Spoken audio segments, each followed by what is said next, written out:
النهارده واحنا بنحتفل بقداسة البابا كرولوس، احنا عايزين نحتفل بتوبتنا، ونحتفل بعشرة حلوة مع ربنا، ونحتفل مع بداية حلوة، خاصة ان احنا خلاص بعد بكرة او بعده ان شاء الله هنبدأ صوما مقدسا، نبدأ حياة جديدة حلوة.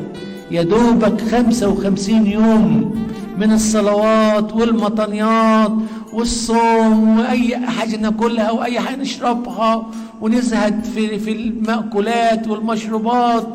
عشان ايه؟ علشان نتمتع.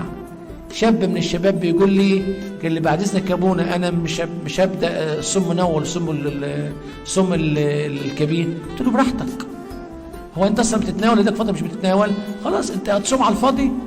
ما براحتك، من ما تنوى تتناول وتنوى تتوب وتنوى كذا وكذا بصوم.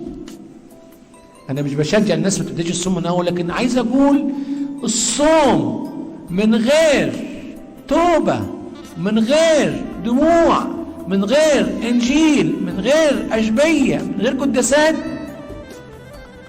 جسد بدون روح، جسد بيتحرك كده من جثه هامده بعد عنكم. عشان كده احنا كلنا محتاجين النهارده نقول لإله بابا كرولوس: انت اشتغلت وانت عملت وانت جددت وانت غيرت وانت بنيت وانت اسست حياة هذا العملاق. احنا برضو ولادك، مش هو بس ابنك. قداسة البابا كرولوس ليس فقط في كونه بطريركا او راهبا او متوحدا، لكن ايضا في انه